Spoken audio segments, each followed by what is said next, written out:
구원 받으셨습니까? 네. 근데 이런 질문하면 아멘 잘 안 나오는 분들이 계시긴 해요. 이런 질문은 구원파에 속한 사람들이 쉽게 하는 질문입니다. 처음 만나면 형제님, 자매님 구원 받으셨습니까? 하고 묻죠. 저는 구원파가 아니기 때문에 질문을 좀 다른 방식으로 여러분들에게 드리고 싶어요. 여러분은 구원을 무엇이라고 생각하십니까? 여러분은 구원을 무엇이라고 생각하세요? 많은 성도들이 구원을 흔히 예수천당 불신지옥이라는 간단한 전도용 구호로 이해하는 경우들이 많습니다. 맞습니다. 물론 예수 믿으면 천당 가고 믿지 않으면 지옥 갑니다. 그러나 구원을 그렇게 간단하게 설명하는 것 가능하지 않습니다. 어떤 분들은 구원을 우리 마음의 확신을 따라서 구원을 받고 받지 못하는 것으로 주장하기도 합니다. 그래서 우리 마음에 그런 확신이 없으면 구원을 받지 못한 것처럼 사람들이 겁을 먹기도 해요. 저희 늦둥이 딸 세라가 며칠 전에 자기 마음속에 있는 근심들을 한두 가지 이야기한 적이 있었는데, 그 중에 하나가 자신이 나중에 죽으면 천국에 갈지 지옥에 갈지 그것이 불안하다고 했습니다. 자기 자신의 마음에 확신이 없으면, 그리고 그 마음의 확신이 정말로 우리의 구원에 관하여 그렇게 중요한 것이라면 저희 딸은 아직 구원을 못 받은 건가요? 어떻습니까? 만일의 마음의 확신이 정말로 그렇게 중요한 것이라면 어린 아이들이나 자기 스스로 어떤 의지적인 결단을 내리지 못하는 지적인 장애가 있는 분들에게는 구원이 없는 것일까요? 여러분, 마음의 확신이 정말 중요하긴 합니다. 왜냐하면 마음의 확신이 있고 없고에 따라 우리 삶의 내용이나 태도가 달라지기 때문에 그래요. 그렇지만 마음의 확신이 구원에 관하여 모든 것을 다 설명해 주는 것은 아닙니다. 왜냐하면 구원이라는 것은 이미 우리 안에 시작되었고 그것만 말하는 것이 아니라 그리고 성취되어 가고 있는 과정이며 결국에는 마지막에 완성될 것, 이 모든 것을 다 통틀어서 구원이라고 말할 수 있습니다. 그래서 구원은 그리스도 안에서 이미 시작된 새로운 삶을 가리키며 그 삶이 죽음 이후에도 계속 지속되는 것을 구원이라고 말할 수 있어요. 그러니까 지금 우리의 삶과 마지막 구원에는 우리가 상상할 수 없는 디스컨티니티가 있겠지만, 그러나 여전히 우리의 현실적인 삶과 마지막에 완성될 우리의 삶, 그 영원한 생명에는 컨티뉴티 또한 있다는 것을 기억해야 합니다. 그 모든 과정을 다 구원이라는 말로 설명해요. 성경은 이스라엘의 출애굽 사건을 통해 성도들이 얻게 되는 구원이 과연 어떤 종류의 구원인지 그 밑그림을 우리에게 보여주고 있는데요. 이스라엘 백성들이 애굽 땅에서 그 고통당하던 그 노예의 신분에서 해방되는 것, 애굽에서 탈출하는 것이 구원이지만, 그렇죠? 애굽에서 구원을 받은 것이지만, 그러나 거기서 끝이 아닙니다. 오늘 본문은 이스라엘이 애굽 땅을 나오는 구원의 순간을 설명하고 있는데, 그러나 애굽 땅에서 구원받은 이스라엘 백성들은 이제 저 가나안을 향하여, 하나님이 약속하신 땅을 향하여 나아가는 새로운 삶의 여정을 눈앞에 두고 있습니다. 자유의 몸이 된 이스라엘 백성들 앞에는 이제 하나님이 약속하신 그들의 참된 소유가 될 땅이 기다리고 있어요. 그 땅을 향하여 나아가는 것, 그것도 구원입니다. 하나님께 이스라엘 백성들을 애굽에서 건져내신 목적은 애굽 땅에서 그 노예의 신분에서 해방을 얻게 하는 것으로 끝나는 것이 아니라, 하나님이 그의 조상들에게, 이스라엘 백성들에게 약속하신 그 땅을 영원한 기업으로 소유하고 향유할 수 있도록 만드시는 것이 하나님의 목적입니다.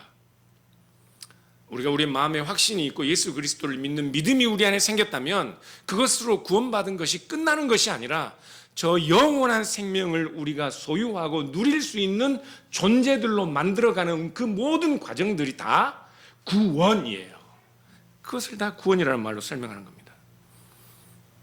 하나님께서는 이스라엘 백성들을 저 가나안 땅으로 인도하시기 위해 이스라엘 백성들을 광야의 길로 인도하십니다. 그렇다면 광야도 구원의 길인 셈입니다. 광야의 길도 이스라엘 백성들에게는 구원의 과정이고 구원의 길인 셈입니다. 오늘 저는 여러분들과 함께 이 말씀을 통해 우리를 구원하신 하나님의 목적, 그분의 뜻과 목적이 우리 인생에서 어떤 과정을 통해 실현되고 있는지, 왜 예수님을 믿고 이미 하나님의 백성된 사람들도 여전히 광야의 길을 가야 하는지, 그 내용을 함께 여러분들과 나누고 싶습니다. 하나님은 우리를 구원받은 자기 백성을 모든 사람들이 통행하는 고속도로처럼 잘 닦인 대로가 아니라 광야의 길로 인도하십니다. 당시 애굽에서 가나안으로 가는 길, 잘 닦인 길이 있었어요. 지중해 해안을 끼고 도는 왕의 대로가 있었습니다. 그래서 군대들이 이동하거나 많은 사람들이 행렬로 그 지역을 이동할 때는 애굽에서 그 길을 통해 가면 일주일이면 이스라엘 백성들이 들어가야 하는 가나안 땅에 들어갈 수 있었습니다. 그러니까 이 길로 가면 시원한 지중해에서 불어오는 바닷바람을 맞으면서 빠른 시간 안에 하나님이 약속하신 땅으로 갈 수 있었어요. 그런데 하나님은 자기 백성을 그 길로 인도하시는 것이 아니라 광야길로 인도하고 계십니다. 탄탄대로 잘 닦인 고속도로, 넓은 길이 아니라 험하고 황폐한 광야의 길, 홍해가 가로막고 있는 그 길, 홍해를 건너야만 갈 수 있는 그 광야의 길로 자기 백성을 인도하고 계셔요. 그 이유를 오늘 본문 13장 17절은 이렇게 말씀하고 계십니다. 같이 한번 읽어볼까요? 바로가 백성을 보낸 후에 블레셋 사람의 땅의 길은 가까울지라도 하나님이 그들을 그 길로 인도하지 아니하셨으니 이는 하나님이 말씀하시기를 이 백성이 전쟁을 하게 되면 마음을 돌이켜 애굽으로 돌아갈까 하셨습니다. 아멘. 왕의 대로에는 그 블레셋과 애굽의 국경이 있어서 블레셋 군인들도 또 애굽 군인들도 그 길목을 지키고 있었습니다. 왕의 군대들이 포진해 있는 그 길로 이스라엘 백성들이 가면 이스라엘 백성들은 그 잘 훈련된 군대들을 보고 곧바로 큰 두려움에 휩싸여 그들의 발걸음을 돌이켜 애굽으로 돌아가려 할 것입니다. 이스라엘 백성들의 그런 연약함으로는 그들이 가나안 땅에 들어가도 그 가나안 땅을 소유하거나 영원한 기업으로 향유할 수 없기 때문에 하나님은 가나안 땅에 들어갈 수 있도록 이스라엘 백성들을 훈련하시고 연단하셔야 합니다. 그래서 하나님은 이스라엘 백성들을 가나안 땅으로 인도하시는 거예요. 민수기 14장을 보면 가나안 정탐꾼들이 이스라엘 백성들 중에 그 정탐꾼들이 가나안을 정탐하고 돌아오는데 40일 만에 돌아와요. 그리고 돌아와서 대부분 보고하는 내용이 우리는 저 땅에 들어갈 수 없습니다. 왜냐하면 그곳에는 거인들의 후손들이 있어서 그들 앞에 우리는 메뚜기와 같습니다. 그 말을 듣자 모든 이스라엘 백성들이 이미 애굽에서 나온 지 2년이 지난 상황인데 모세와 아론을 원망하면서 밤새 통곡하다가 그들 중에 모세와 아론이 아닌 다른 장관을 한 명을 세워서 애굽으로 다시 돌아가려 합니다. 그래서 하나님은 이스라엘 백성들을 40년 동안 다시 광야를 걷게 하셔요. 그들이 불평하는 내용이 이렇습니다. 민수기 14장 11절 12절인데 같이 한번 읽어보겠습니다. 그들이 또 모세에게 이르되 애굽에 매장지가 없어서 우리를 이끌어내어 이 광야에서 죽게 하느냐? 어찌하여 당신이 우리를 애굽에서 이끌어내어 우리에게 이같이 하느냐? 우리가 애굽에서 당신에게 이른 말이 이것이 아니냐? 이르기를 우리를 내버려 두라. 우리가 애굽 사람을 섬길 것이라 하지 아니하더냐? 애굽 사람을 섬기는 것이 광야에서 죽는 것보다 낫겠노라. 그들의 이 연약함 때문에 하나님은 그들을 하나님의 약속하신 땅을 소유하고 그것을 영원토록 향유할 수 있는 존재들로 만들기 위해 하나님의 군대로 그들을 연단하기 위하여 광야의 길로 가게 하신 겁니다. 사랑하는 여러분, 우리는 왜 하나님이 내 인생을 평탄한 대로가 아니라 잘 닦인 해안도로 시원한 바닷바람을 맞으며 주변의 아름다운 경치를 구경하며 달리듯 그러한 길이 아니라 황폐한 광야길로 돌아가게 하시는지, 우리는 하나님을 원망할 때가 종종 있습니다. 그렇지 않습니까? 그러나 사랑하는 여러분, 우리를 돌아가는 것 같은 그 길을 가게 하시는 하나님, 우리를 잘 닦인 포장도로가 아니라 비포장도로를 가게 하시는 하나님, 그 하나님은 우리로 하여금 하나님이 약속하신 영원한 생명을 누릴 수 있는 존재들이 되도록 우리를 구원하시기 위하여 그 길로 우리를 인도해 가신 것입니다. 시편 1편을 보시면 시편 1편 1절은 이렇게 시작합니다. 아슈레이 하이시, 이 말은 복이 있다. 어떤 사람이, 이 사람은 이라고 이렇게 선언해요. 어떤 사람이 복이 있어요? 악인의 꾀를 쫓지 아니하고 죄인들의 길에 서지 아니하고 오만한 자들의 자리에 앉지 아니하는 자가 복이 있습니다. 그런데요, 시편 1편 1절 보시면 복 있는 사람은 단수입니다. 한 사람이에요. 그런데 악인들, 죄인들, 오만한 자들은 모두 복수형입니다. 세상에는 많은 사람들이 당연하게 여기는 지혜들이 있습니다. 많은 사람들이 걷는 그 길들이 있어요. 세상에는 많은 사람들이 정의롭다 주장하는, 바르다고 주장하는 길들이 있습니다. 세상에는 많은 사람들이 거기에 앉으면 성공과 부와 권력과 평안을 누릴 수 있는 것처럼 여기는 그런 자리들이 있습니다. 그런 길들은, 그런 자리들은 잘 포장된 것처럼 왕의 대로처럼 보여요. 그래서 그 길로 가면 우리가 평안할 것 같단 말이죠. 그리고 그 길로 가는 것이 쉬워 보이고 당연한 것처럼 보이지만 하나님은 우리를 그 길로 가게 하시지 않았습니다. 왜냐하면 그 길은 많은 사람들이 가는 길이기 때문에. 많은 사람들이 가는 길이기 때문에. 주님께서는 이렇게 말씀하셨어요. 좁은 문으로 들어가라. 멸망으로 인도하는 문은 크고 그 길이 넓어 그리로 들어가는 자가 많고, 생명으로 인도하는 문은 좁고 길이 협착하여 찾는 자가 적음이니라.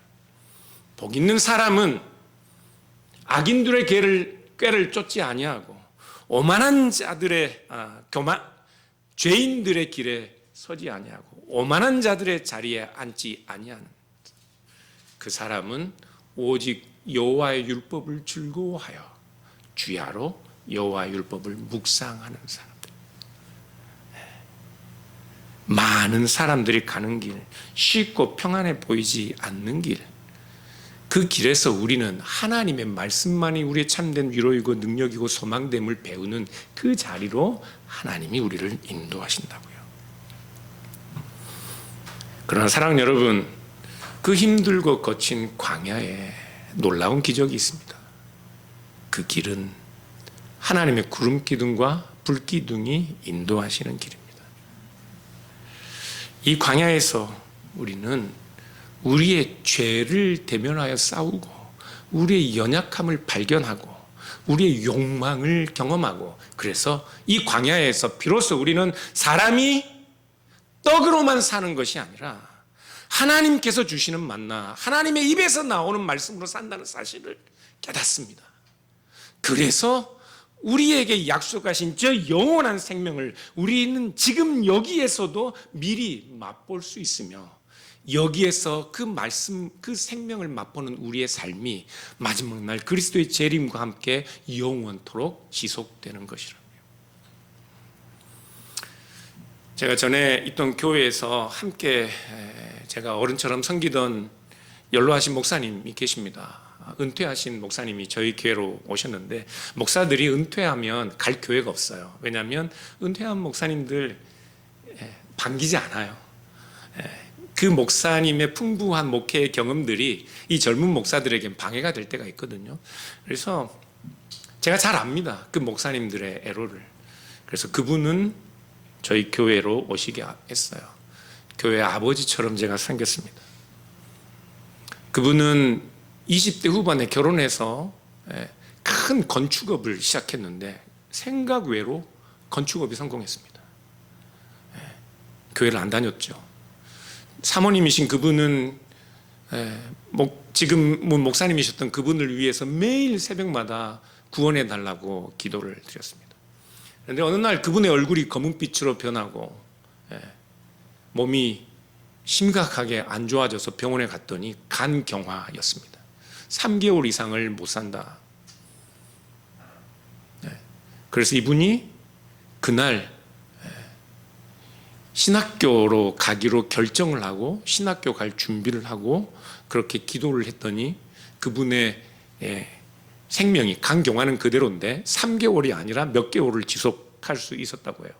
그래서 신학교에 공부를 하다가 믿음이 너무나도 확고하게 생겨서 공부를 더 하고 싶다. 그래서 유학을 결정했다고 합니다.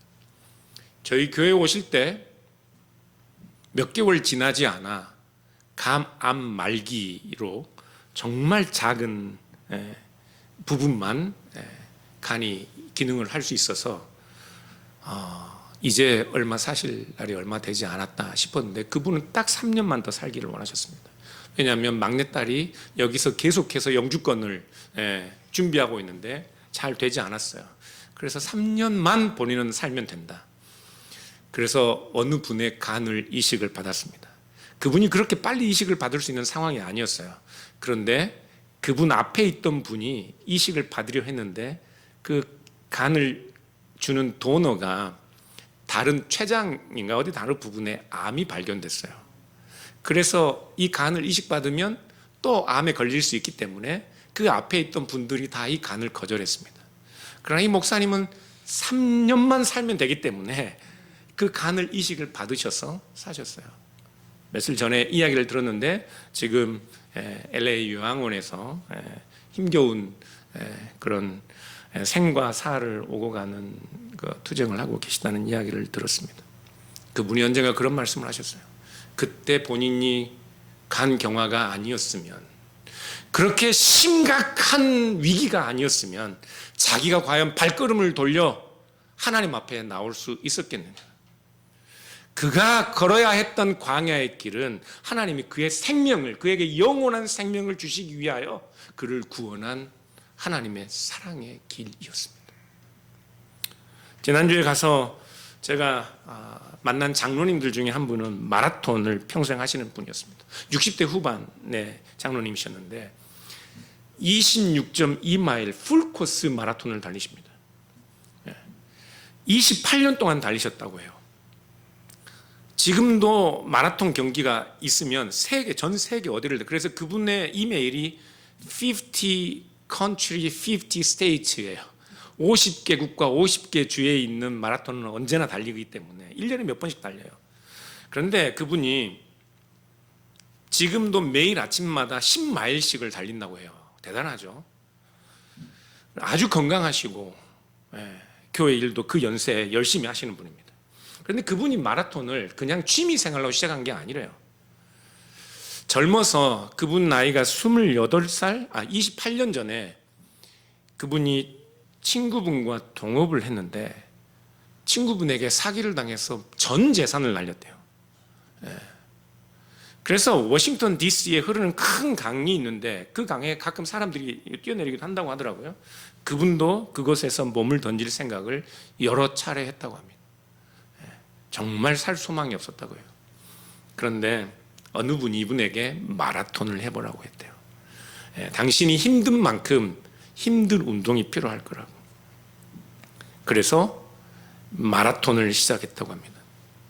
그분이 저에게도 마라톤에 관해서 한 2시간을 설교를 하시고 보스턴 마라톤 티, 팬츠, 뭐 뉴욕 마라톤 이 모자까지 주셔가지고 저도 며칠 전에 그 러닝과 이 팬츠를 입고 모자를 쓰고 한 하프 마일을 뛰었어요. 하프 마일 뛰었는지 걸었는지 잘 모르겠지만 일단 뛰었습니다. 그분은 마라톤을 하면서 신앙이, 우리의 믿음이 마라톤 같다는 사도 바울의 말을 이해했다고 합니다.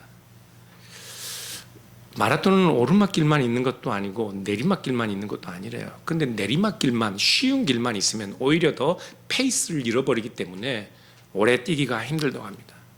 한참 내리막길 있다 보면 오르막길도 있고, 오르막길 있다 보면 심장이 터질 것 같은 그 순간에 내리막길을 보고 그 내리막길이 얼마나 감사한지, 그리고 정말로 더 이상 안 될 것 같아서 털썩 자리에 주저앉고 모든 걸 포기하고 싶은 순간에 그분이 포기할 수 없게 만드는 것은, 그분이 저 결승골에 들어갔을 때 26마일 풀코스를 달리는 마라톤은 그 결승점에 엄청나게 많은 사람들이 모여 있다고 합니다.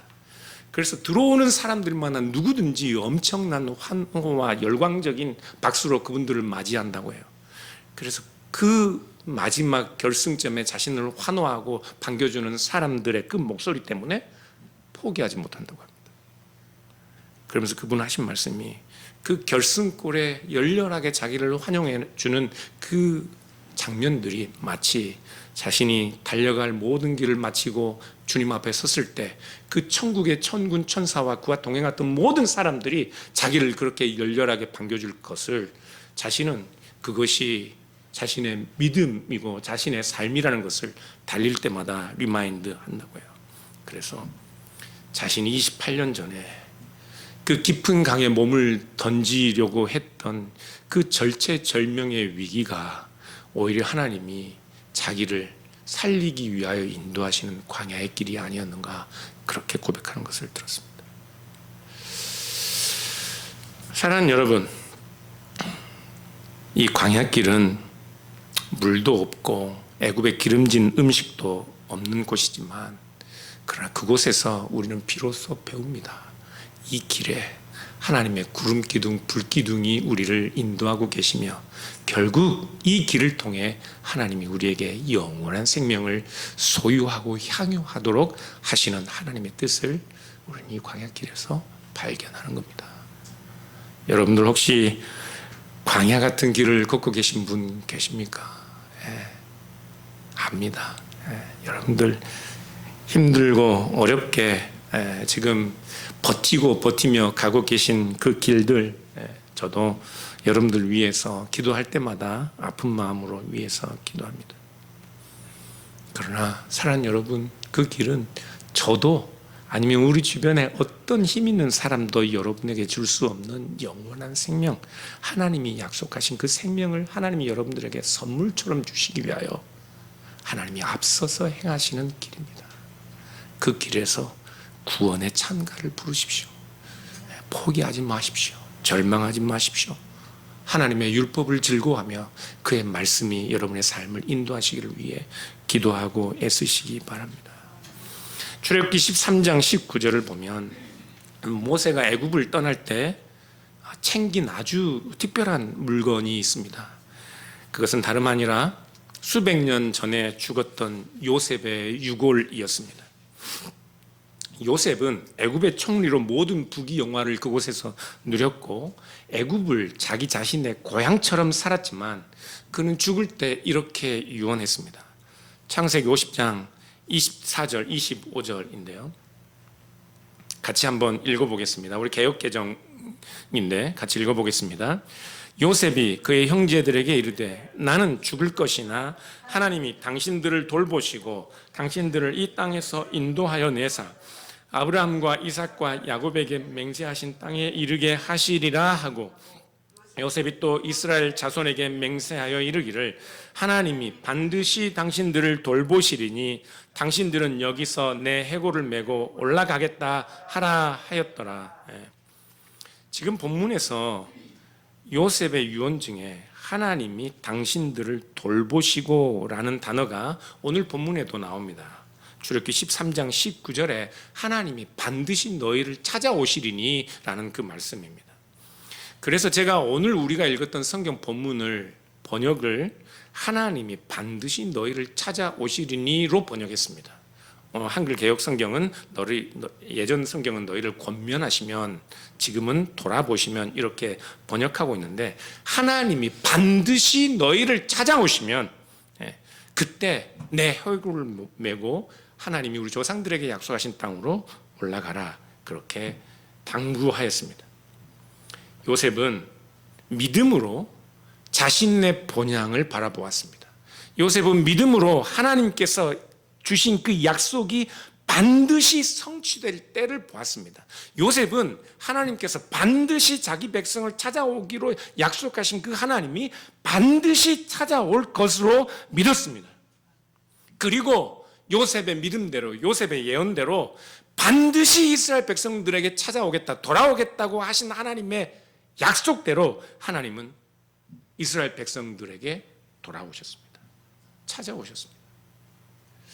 사랑하는 여러분, 그것이 복음 아닌가요? 그것이 기쁜 소식 아닌가요? 복음은 기쁜 소식입니다. 아름다운 소식입니다. 모든 사람들이 축하할 소식입니다. 복음은 우리의 연약함 때문에 우리를 겁주고 협박하는 것이 복음이 아니라, 복음은 축포를 쏘고 잔치를 벌이고 모든 사람들이 함께 어우러져 춤을 춰야 할 기쁜 소식이라고요. 하나님이 약속하신 대로 자기 백성에게 돌아오셨습니다. 약속하신 대로 자기 백성을 가나안 땅으로 인도하셨습니다. 그 약속을 성취하기 위하여 하나님은 광야의 길로 이스라엘 백성들을 인도하여 가셨습니다. 그 하나님의 약속대로 하나님은 자기 독생하신 아들을 이 땅에 보내셨습니다. 그 하나님의 약속대로 하나님은 그 아들과 함께, 우리와 함께 계신 하나님이 되셨습니다.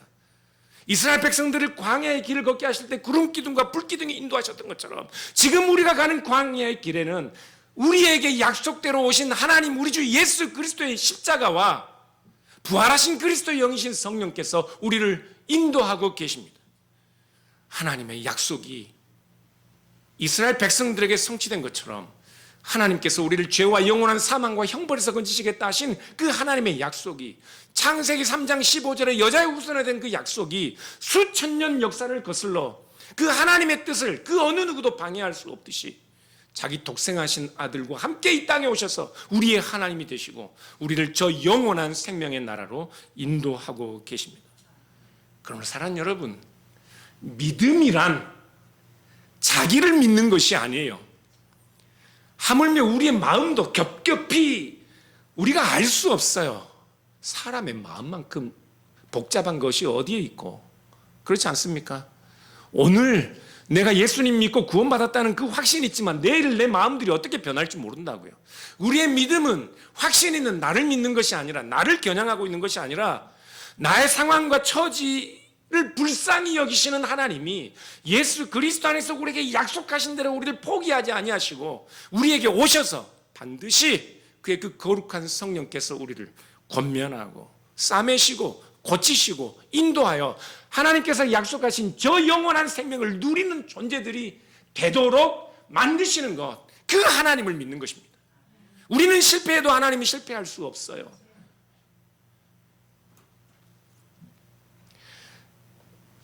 로마서 8장 32절을 보면 바울이 이렇게 외치고 있습니다. 자기 아들을 아끼지 아니하시고 우리 모든 사람을 위하여 내주시니가 어찌 그 아들과 함께 모든 것을 우리에게 주시지 아니하겠느냐. 믿으세요? 자기 독생하신 아들까지 내어주신 하나님. 그래서 사랑하는 여러분, 비록 우리가 거칠고 힘든 광야의 길을 가지만, 그래서 때로는 의심이 들 수 있지만, 사랑하는 여러분, 하나님은 우리를 이 길에 세우시기 위하여 자기 독생하신 아들을 내어주시기까지 하셨습니다. 이 길이 아무리 힘들어도, 우리는 실패할 것 같은 그 자리에서도 하나님은 실패하지 아니하십니다. 왜요? 자기 독생하신 아들까지 내어주셨기 때문에 그렇습니다. 이 광야의 길이 우리를 연단할 것입니다. 이 광야의 길이 우리를 저 영원한 생명을 소유하고 누릴 수 있는 존재들로 만들 것입니다. 그래서 하나님이 여러분을 그 힘들고 거친 광야의 길을 걷게 하십니다. 그래서 이 광야의 길에서도 제가 이렇게 보면 아픔이 없는 분들이 없네. 왕의 대로를 걷고 있는 분들이 안 계시네. 물론 권사님은 요즘 좀 왕의 대로를 걸으시나요?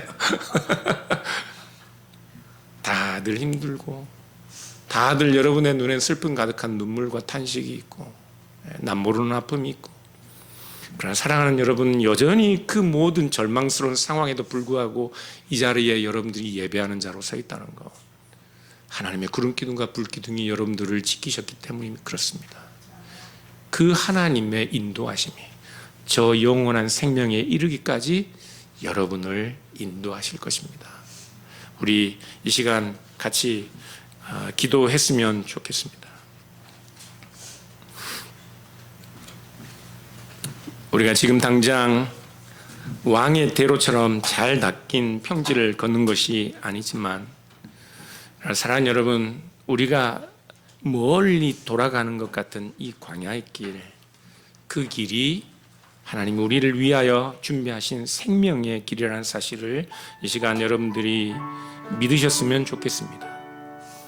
지금 우리가 서 있는 이 길, 목마르고 배고프고 힘들고 지치고 심장이 터질 것 같고 무릎에 힘이 다 풀려서 털썩 주저앉고 싶을 때도 있지만, 그러나 이 길을 구름기둥, 불기둥으로 우리를 인도하시는 하나님이 계십니다. 사랑하는 여러분, 힘들면 그 하나님께 소리치십시오. 힘들면 우리를 인도하시고 자기 독생하신 아들까지 내어주신 그 하나님을 의지하십시오. 그리고 하나님과 동행하십시오. 이 시간 우리의 믿음을 위해서 우리도 다 하나님께서 준비하신 이 광야의 길을 넉넉히 걷는 자들이 될 수 있도록 하나님은 우리에게 힘을 주십시오. 우리에게 믿음을 주십시오. 이 시간 같이 기도하도록 하겠습니다. 기도하겠습니다. 하늘이 땅보다 높음 같고 지옥보다 깊은 사랑, 그 깊은 사랑 내려와 우릴 품어주셨네. The love of God, greater far than tongue can never tell. It goes beyond the heaven, down to the hell.